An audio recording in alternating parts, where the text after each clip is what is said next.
Where are you headed and why are you carrying that much cash? I'm rushing to Mercy General Hospital. This is payment for my brother's emergency surgery. Can we see documentation to verify that? Here's the hospital invoice and my banking info. Please call the ICU. Have you ever stopped to consider how a single fleeting assumption could shatter a family's entire world?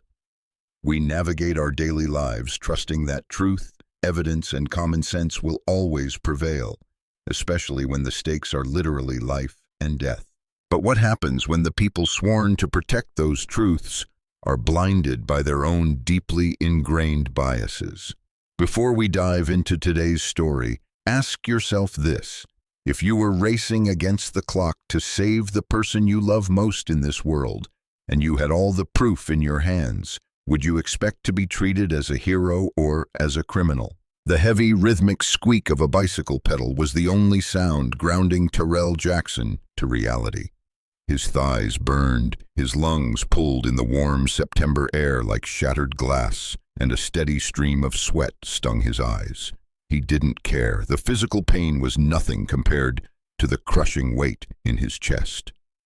In his jacket pocket rested exactly $8,500 in crisp, banded $100 bills. It was every single cent he had painstakingly saved over 3 grueling years of warehouse overtime.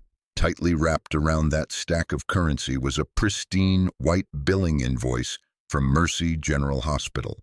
That piece of paper was the only thing standing between his younger brother, Marcus, and the devastating progression of a lethal infection. Marcus was lying in the intensive care unit at that very moment, his body shutting down from a ruptured appendix that had quickly cascaded into severe sepsis.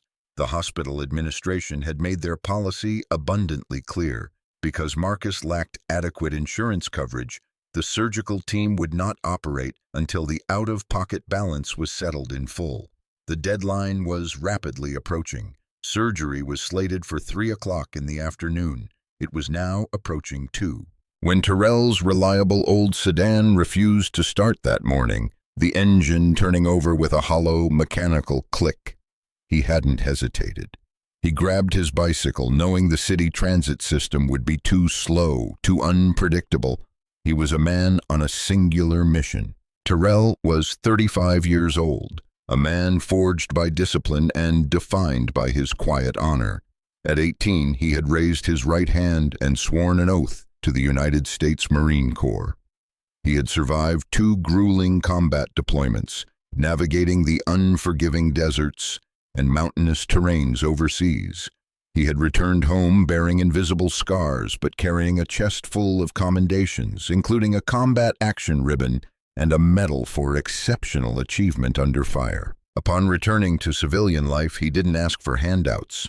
He secured a demanding job managing inventory at a logistics warehouse, kept his head down, and built a quiet, respectable life. His driving force was a promise he had made to his dying mother 5 years prior. No matter what happened in this unpredictable world, he would always protect Marcus. Now his pedals spun in a frantic blur as he navigated the tree-lined, manicured avenues of Riverside Heights, an affluent suburb known for sprawling estates and imported luxury vehicles. It was a stark contrast to the modest, hard-working neighborhood Terrell called home just a few miles away. He was simply passing through, taking the most direct route to the medical center. But in the eyes of Officer Brad Sullivan, a 12-year veteran of the local police department, Terrell wasn't a desperate brother racing to save a life. He was a glaring anomaly. Officer Sullivan prided himself on his instincts, but those instincts were fatally flawed, rooted in preconceived notions and baseless stereotypes. He and his partner, Officer Kyle Hendricks, were patrolling the perimeter of the wealthy enclave. Sullivan had developed a troubling track record of initiating stops based purely on his own subjective judgments about who belonged in certain zip codes and who did not. He looked at Terrell, a physically imposing, athletic man pedaling furiously through a neighborhood of luxury sedans, wearing a jacket despite the mild weather, and his mind immediately painted a picture of criminality. The wail of the police siren shattered Terrell's focus. Flashing red and blue lights painted the pavement around him. Relying on his military bearing, Terrell immediately decelerated, guiding his bicycle safely to the curb. He assumed they needed to pass him to respond to an actual emergency. Instead, the heavy cruiser aggressively angled in behind him, effectively pinning his bike against the concrete sidewalk. Both officers exited their vehicle instantly, their postures rigid, hands hovering dangerously close to their utility belts. The tension in the air was palpable, manufactured entirely by the officer's sudden aggression. "Stop right there and step away from the bicycle," Sullivan commanded, his voice devoid of any de-escalation tactics. "What exactly is your business in this area?" Terrell kept his hands clearly visible, suppressing the rising panic of the ticking clock. "Officers, I'm heading straight to Mercy General Hospital. My younger brother is in the ICU, and I have to deliver the payment for his emergency surgery. Please, I'm in a hurry." Sullivan's eyes narrowed, scanning Terrell's jacket. He noticed the slight bulge in the front pocket. "You're carrying cash?" "Yes, sir, $8,500. It's my entire savings." In that fractured second, Sullivan's bias completely overrode his logic. A man riding a bicycle through an affluent neighborhood with a massive sum of cash? To the officer's clouded judgment, this didn't spell medical emergency. It spelled illicit drug proceeds. "Turn around, hands behind your back," Sullivan barked, closing the distance. Terrell complied, his mind racing. He reiterated his truth calmly, keeping his voice remarkably steady despite the adrenaline surging through his veins. He informed them he was a military veteran, that he was completely unarmed, and begged them to just look at the hospital paperwork. Sullivan roughly patted down the jacket and extracted the thick bundle of currency. His eyes lit up with a grim sense of validation, completely ignoring the Mercy General Hospital letterhead physically wrapped around the money. "Where did you steal this?" Sullivan demanded, his tone dripping with absolute certainty of Terrell's guilt. "I didn't steal anything. That is my money. I withdrew it from my savings account this morning. Look at the paper. That's the invoice for Marcus Jackson. Call the hospital, call the surgical ward right now." But Sullivan had already crafted a narrative in his mind, and no amount of documentary evidence was going to dismantle it. He casually discarded the hospital invoice, letting it flutter onto the hood of the cruiser, treating verifiable medical documentation as if it were a clever forgery. "You're being detained for possession of suspected illicit funds," Sullivan announced. Desperation finally breached Terrell's disciplined exterior. The clock in his mind was screaming. 3 o'clock was approaching. "You cannot do this. He will die without that money. Just look at the paper." Instinctively, moving purely out of an urgent need to provide further proof, Terrell shifted his weight and reached toward his front pants pocket where his cell phone rested, intending to show the officers his banking app and his frantic text messages with the nursing staff. "He's reaching! He's resisting!" Sullivan shouted. Before Terrell could process the warning, Officer Hendricks deployed his taser. 2 barbed probes slammed into Terrell's upper back. 50,000 volts of agonizing electricity hijacked his nervous system. His muscles seized violently, a blinding white pain erasing all thought. The decorated combat veteran collapsed onto the unforgiving pavement, his body convulsing involuntarily. Before he could draw a breath, a heavy knee drove into his spine, and cold steel cuffs ratcheted tightly around his wrists. "You're under arrest for resisting," Sullivan sneered, hauling Terrell up by his arms. Gasping for air, tears of sheer physical agony and profound terror streaming down his face, Terrell managed to choke out one final plea. "My brother, the surgery, please." "Save it for the booking desk," was the only reply he received. The bicycle was left abandoned on the manicured grass. The life-saving funds were unceremoniously dropped into a plastic evidence bag. The time was exactly 1 minute before 2 o'clock. Inside the sterile, fluorescent-lit confines of a police holding cell, time ceased to be a measurement and became an instrument of torture. Every minute that ticked by was a minute Marcus was slipping closer to the edge. Terrell begged every uniformed officer who walked past the reinforced glass. He pleaded for a single phone call. He recited his brother's full name, the hospital wing, and the attending physician's name until his voice went hoarse. He was met with bureaucratic indifference. "You will get your call when processing is complete," the desk sergeant repeated, completely detached from the human tragedy unfolding under his roof. Miles away, in the pre-operative staging area of Mercy General, the atmosphere was growing frantic. Marcus, feverish and trembling from the rampant infection coursing through his bloodstream, watched the wall clock. The surgical team was scrubbed, the operating theater was prepped, but the billing department had placed a hard stop on the procedure. The financial guarantor had not arrived. Phone calls to Terrell's cell phone went straight to a sterile voicemail. At exactly 2:45, the attending nurse walked into Marcus's bay, her expression heavy with apologetic sorrow. "I am so incredibly sorry, Marcus. We have to postpone. The financial clearance hasn't come through, and hospital administration requires the bed." Marcus's heart hammered against his ribs. The physical pain of his abdomen was entirely eclipsed by a sudden, terrifying realization. Terrell would never abandon him. Terrell was the most reliable force in the universe. If Terrell wasn't here, something catastrophic had occurred. Back at the precinct, the gears of justice were moving at a glacial pace until Detective Laura Morrison sat down at her desk to review the afternoon's intake logs. She was a meticulous investigator who valued evidence over ego. She scanned the arrest report for a Terrell Jackson. The charges, resisting arrest and possession of illicit funds, seemed standard until she opened the digital evidence file. She stared at the photograph of the cash. It wasn't crumpled or hidden in secret compartments. It was neatly banded, and right beside it was the photograph of the Mercy General Hospital invoice.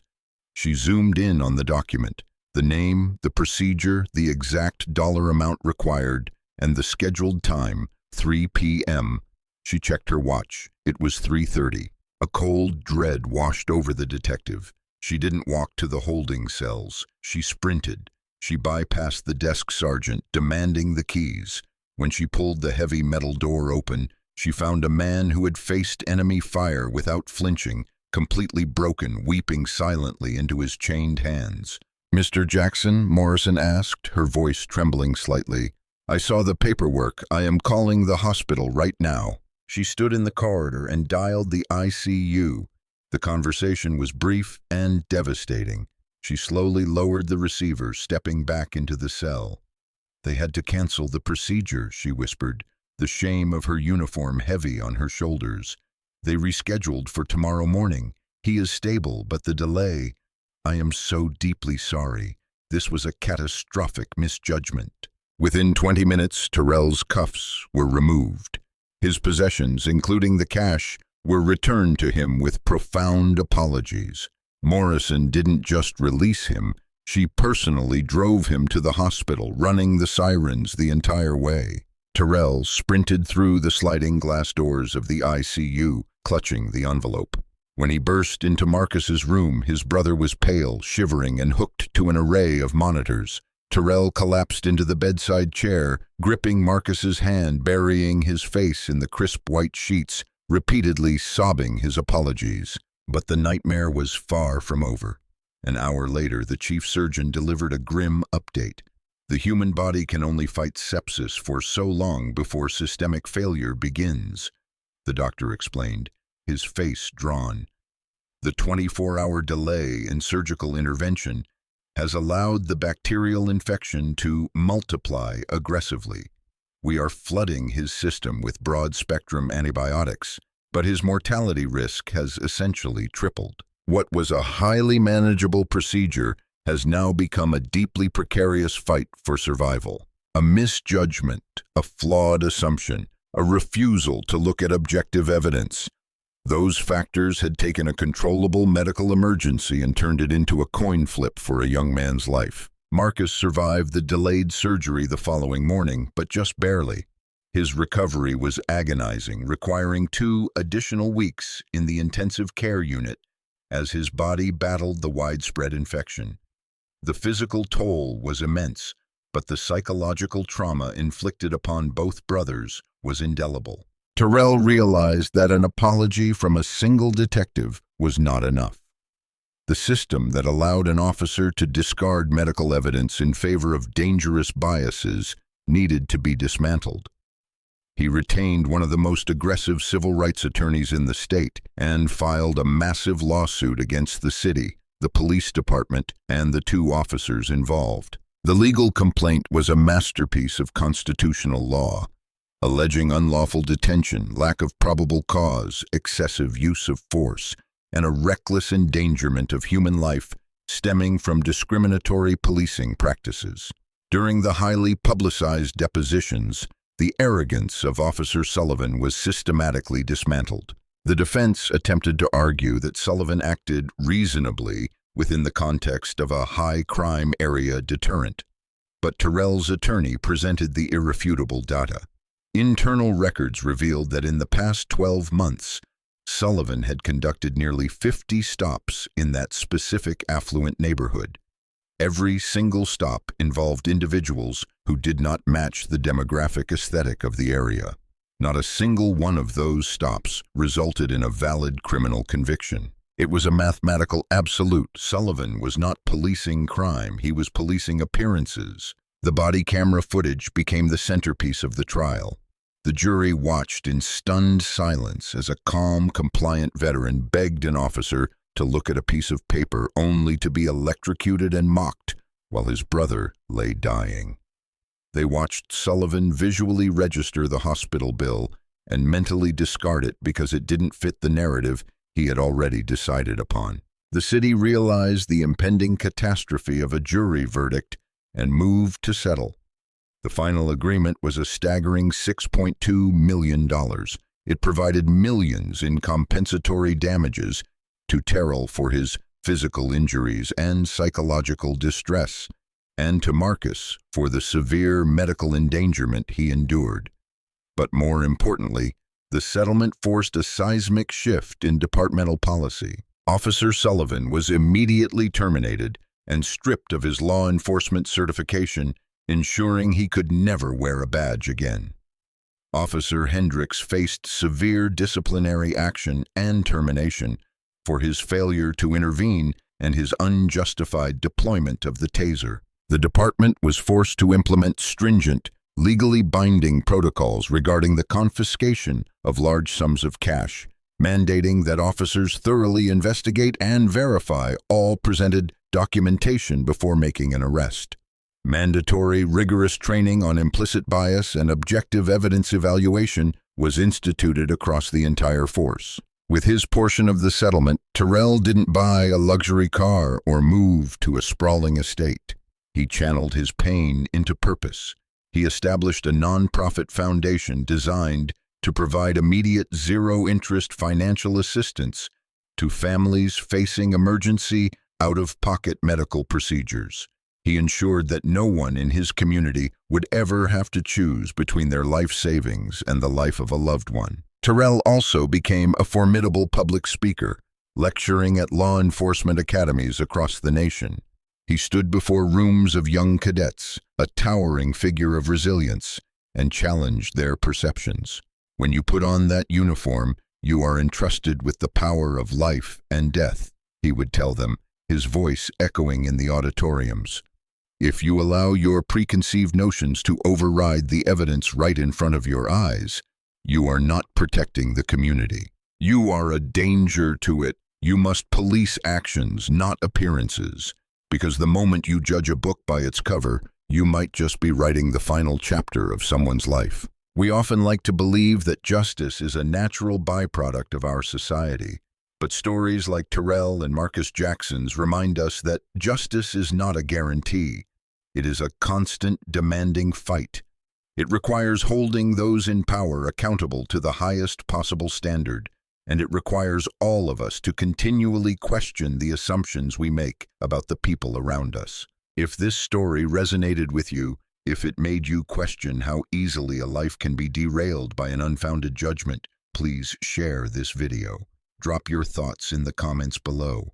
How do you think we can better train our public servants to rely on evidence rather than bias? Make sure to hit that subscribe button because we will keep bringing you powerful stories of resilience, accountability, and the relentless pursuit of the truth. Thank you so much for watching, and I can't wait to hear your thoughts. Would you like me to find more stories about individuals who turned systemic failures into positive community action?